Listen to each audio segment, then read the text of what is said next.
السلام عليكم ورحمة الله وبركاته. الحمد لله رب العالمين والصلاة والسلام على سيد الأنبياء والمرسلين أما بعد. Thank you very much for inviting me for this this conference to speak and share my knowledge on Waqf. I've been actually linked with Waqf based research since last 1 decade and have been contributing on Waqf-related items. During a recent Waqf forum, I asked the audience that to raise hands, how many of you have actually created a Waqf? So almost 5 to 10% of the audience, they raise hand. And then my second question was, how many of you have ever benefited from a Waqf? And then almost 20 to 30% people raise hand.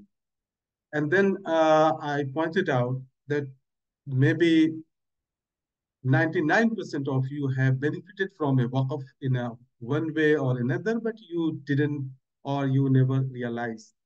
And one of the primary examples of benefiting from a Waqf is praying in a masjid. So masjid is always an example of a Waqf. And those who recite Quran, taking the copy of Quran from masjid, they are actually benefiting from a Waqf because masjid and all its ancillaries are in general under the concept of Waqf. And if even others, those who have not benefited from Waqf and they are Muslim, they are going to benefit from a Waqf once they die, because in general, once a Muslim dies, his tadfeen is done in a graveyard or cemetery, which is an example of it.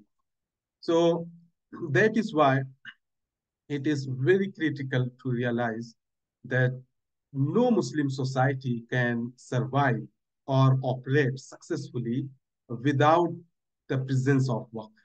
Because any Muslim society will require a masjid, will require a graveyard, require an Islamic madrasa. So all these are in general the examples of Waqf. So this statement or this note is just to make the audience familiarize to the depth and scale of Waqf in our life and how we are either contributing to our Waqf if we are donating to the construction of a masjid or a madrasa or a hospital. So in one way or another, we are contributing to a Waqf or we are benefiting from a Waqf. So whole Muslim society in general is a stakeholder of Waqf institution, and they have actually a say in this glorious institution. Coming to the history, just as a note, historians and researchers have plenty of work, and there is huge amount of literature on Waqf. And many historians have noted that much of what is known today as Islamic civilization is funded and supported by Waqf in one way or another. Similarly, some historians have noted that by 10th century onwards, the institution of Waqf had already superseded the institution of Zakat, which is obligatory charity, in terms of financing the Muslim societies. So Muslim societies have always benefited from Waqf, and they have been actually conscious of creating a Waqf. And we need to actually look into the history, the phases of Waqf institutions development, from the inception, from the development progress to stagnation to revival of this institution, so that we can conceptualize the different phases of Waqf, and then we can rebuild the wheel of rebuild or revive the institution of Waqf, so that the society, and particularly Muslim communities and Muslim countries, can benefit from this institution. So I have actually attempted to divide the phases of Waqf institution from its inception to its revival efforts into 10 phases. So if we can move to the next slide so that we can see how there are 10 phases of Waqf institutions evolution to its re-evolution. So these are the different phases. The first phase, we all know that the first instance of Waqf was created in the time of Prophet Muhammad sallallahu alaihi wasallam. I just came back day before from Umrah and witnessing once again some primary examples of Waqf based in Makkah Mukarramah and Medina Munawwara. So we see that the in the time of the Prophet sallallahu alaihi wasallam, the Waqf institution did not actually uh, did not get birth only out of the thin air. There was conducive environment developed, conducive environment which was created by Quran and Sunnah. So in the beginning of the Hijrah year, we see that Quranic verses like أعوذ بالله من الشيطان الرجيم وأقرضوا الله قرضا حسنا. Similarly, يا أيها الذين آمنوا أنفقوا. Similarly, ومما رزقناهم ينفقون. All these verses actually created the conducive environment whereby Quran and Sunnah is emphasizing on infaq, on doing charity, on doing sadaqah. So this was the environment in which the companions of the Prophet ﷺ got inspired to do some sadaqah, some charity.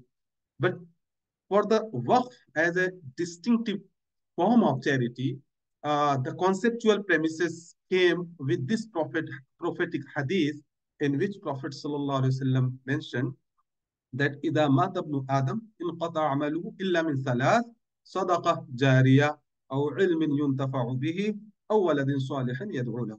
The Prophet ﷺ said that once a person dies, his chapter or his account of good deed is closed except in three cases. And the first case is sadaqah jariyah, continuous charity. So this is the primary hadith which is actually uh, providing the conceptual premises of a sadaqah jariyah, continuous charity. From there, the companions of the Prophet understood that, okay, there is a specific form of charity that should be made, that should be done so that even after our demise, our good deeds continue. And then the third phase came in sixth year of Hijrah, that is the phase of practical application of Waqf. Although there were Waqf created in the first year of Hijrah, Masjid Quba and Masjid al-Nabawi, these are considered as the first primary awqaf in Islamic history. But these are religious awqaf. The awqaf al-Khairi, it came with the instance of in the story of Umar bin Khattab radiallahu anhu in sixth year of Hijrah, when he received some beautiful land in Khaybar, and he approached the Prophet sallallahu alaihi wasallam, requesting his opinion how to best use this land on which there was an orchard of tamar, or the dates, that how to use this in a best possible manner so that I can get the reward from Allah subhanahu wa ta'ala.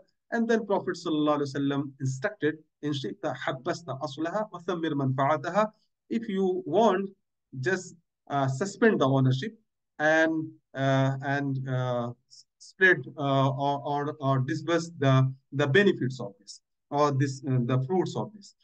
So from there, actually, the concept of Waqf as a distinctive form of institution generated or taken birth, whereby the companions understood that there is a form of charity in which the donor will not remain the owner of that charity, as same way even the recipient or the beneficiary will also not become the owner of this.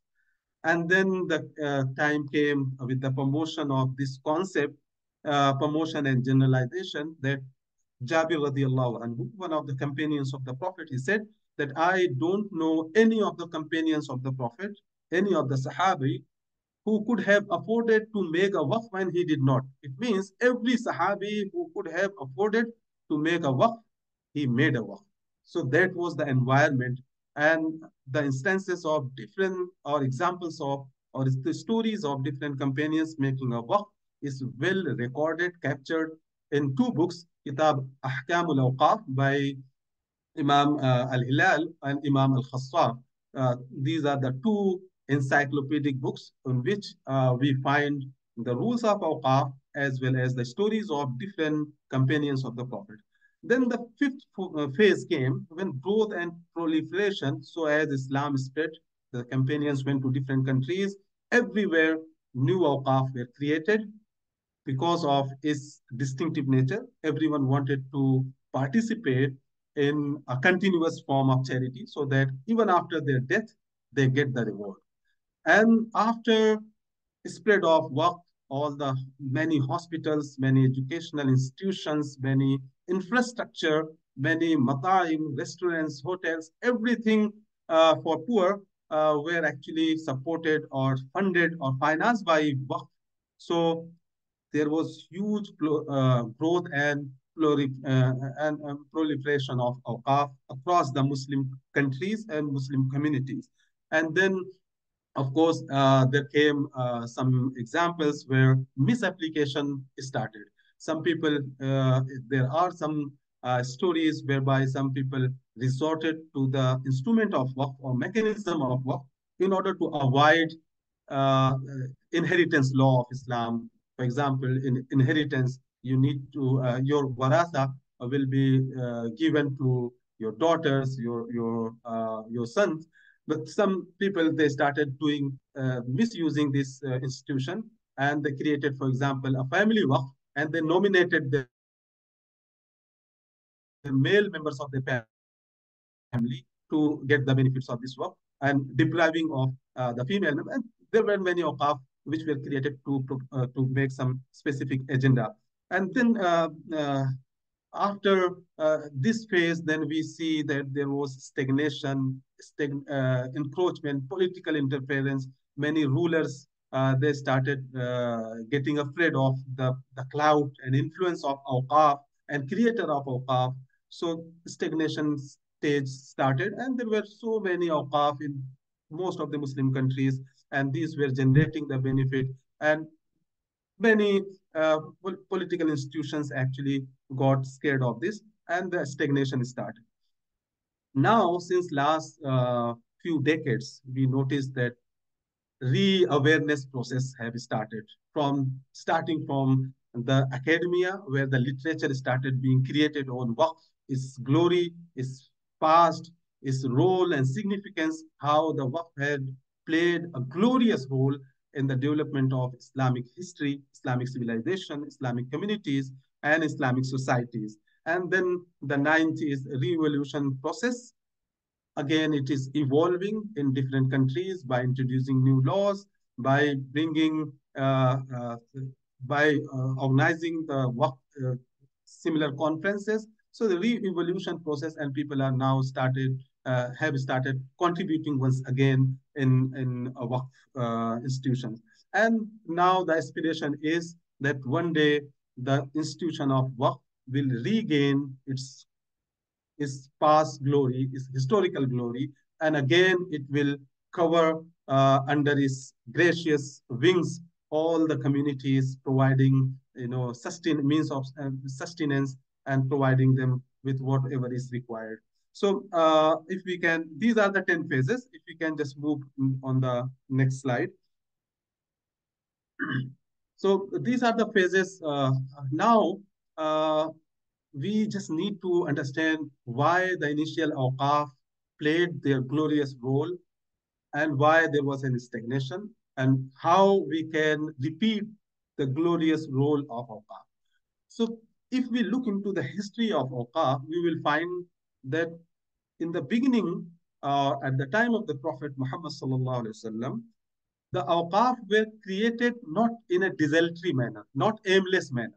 These were not like the donor is saying that I want to donate, this land is waqf, without having a plan, without having its beneficiaries, without having its sustainability mechanism, how this work is going to create or generate benefit. Whether we are by donating this land, which is not developed, which is not being used for any agricultural purpose, can this be a case of just creating a waqf for the sake of waqf without having a sustainability plan with it? So we see in the history that in the time of the Prophet, there were uh, three major factors why a waqf was created. The first major factor was when there was any need for a waqf was created. For example, the case of Masjid-e-Quba or Masjid-al-Nabawi.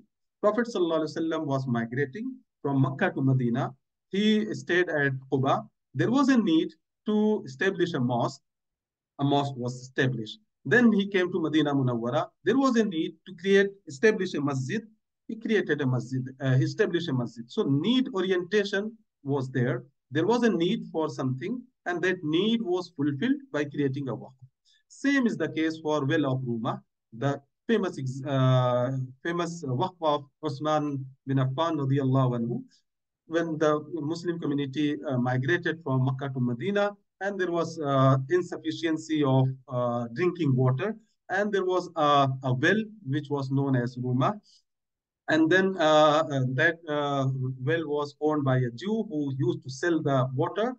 It was not affordable for many poor Muslims and many poor people around Medina. And then Usman bin Affan radiallahu anhu, he realized the need. He consulted with the Prophet. He purchased the well and made it free for drinking to everyone. So need orientation of this well was there. Similarly, we have one of the primary examples of Waqf, orchard of Abu Talha al-Ansari radiallahu anhu. He was a companion of the Prophet. The verse of Quran revealed لَن تَنَالُوا الْبِرَّ حَتَّى تُنْفِقُوا مِمَّا تُحِبُّونَ, that you will not attain the piety unless you spend whatever is most beloved to you. He immediately approached Prophet. He sought his consultation. He asked his mashwara, istishar, that what should I do? This verse is revealed, and I have an orchard which is known as Bayruha, and I like that. So Prophet ﷺ said, okay, make sadaqah of this to your poor family members or your poor relatives. So there was a consultation.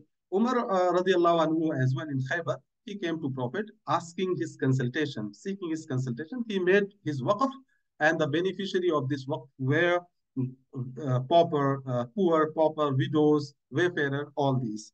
And then we see orchard of Mukhayriq. He was a Jew who went with Prophet ﷺ in one of the battles, and he had 7 orchards. And he delegated the Prophet, asking him to donate this as per his wish. So delegation was whole purpose of this slide is that waqf, once it is created with with need orientation or in consultation with Ahlul Rai, with ulama, with those who know the need of the community. If a waqf is created with need orientation basis, with consultation of ulama and those who are experts in the field, then this work will be more sustainable, producing more benefits, and will have its own sustainability mechanism. Next slides on the recommendation. So that is the last slide that I will be actually presenting and finishing my slide. The next slide, please. Yes. So recommendation. We see that in different countries, there are huge amount of awqaf properties locked in misuse, disuse. I am originally from India. In India, there are huge amount of one of the highest number of awqaf in the world. Of course, with Indonesia, with Saudi Arabia and Malaysia, all these countries and Turkey, these countries have huge amount of awqaf. But there are many awqaf which do not have a proper objective.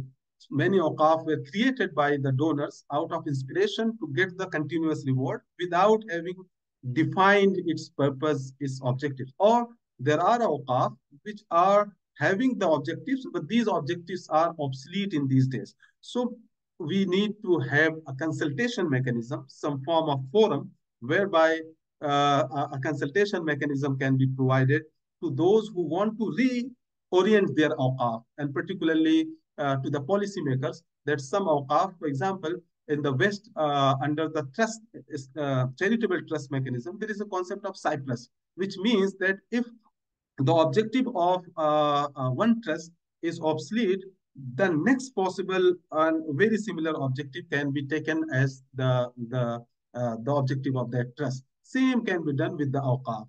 Similarly, consultation mechanism for awqaf development. It is very critical to have some consultation mechanism on a local basis, national basis, and international basis, so that any new waqif, new donor, if he wish to make a waqf, he should make a waqf for the most immediate purpose, to fulfill the most immediate need of the community.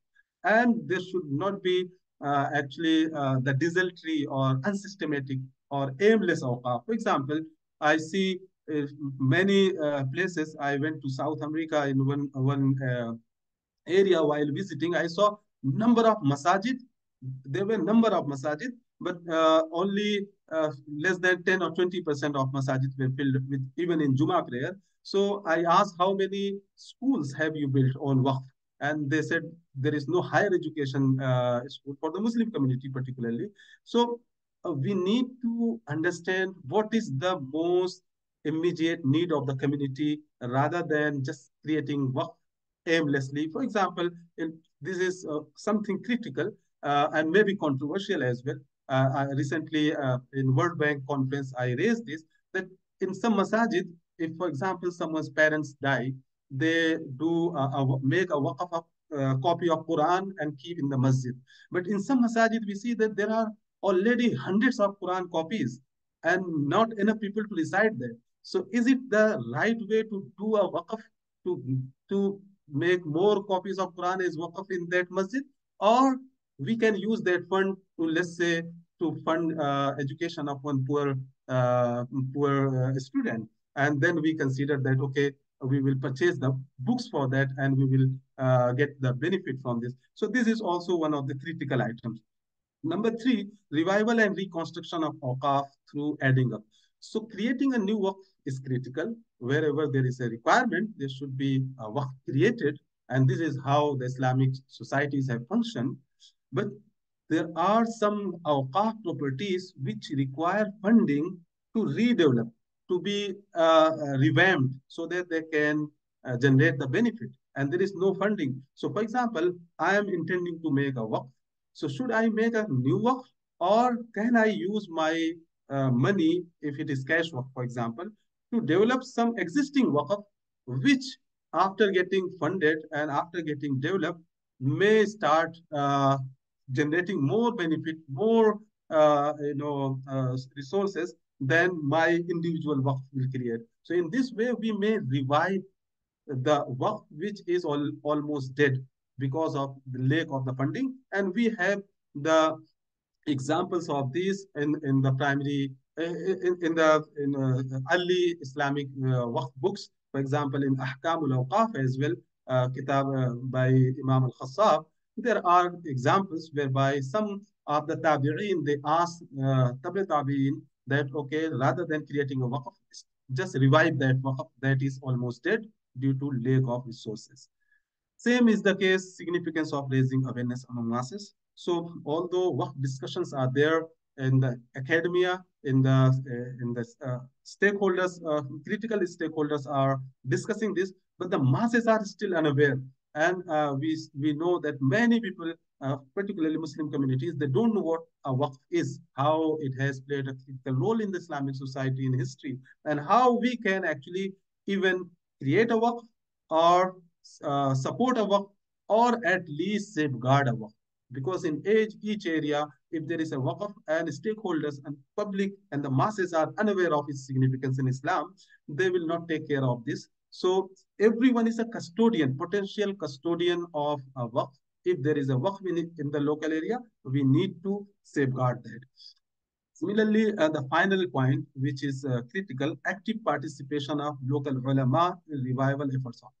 We see a lot of discussion in academic forum, in industry-oriented forum, on Waqf and its revival and its significance, but somehow it seems that we have still failed to convey this message to the local ulama so that they can start doing khutbah in Jum'ah prayer on significance of Waqf, on Sadaqah Jariyah. What is a Sadaqah Jariyah? Why this is critical? Why and how this can be revived? So this is the final point that I wanted to make. There are two more slides, but I'm not going to discuss that due to time constraint. And inshallah, during the Q&A session, we may take questions if there are any. Thank you very much. Jazakumullah khair.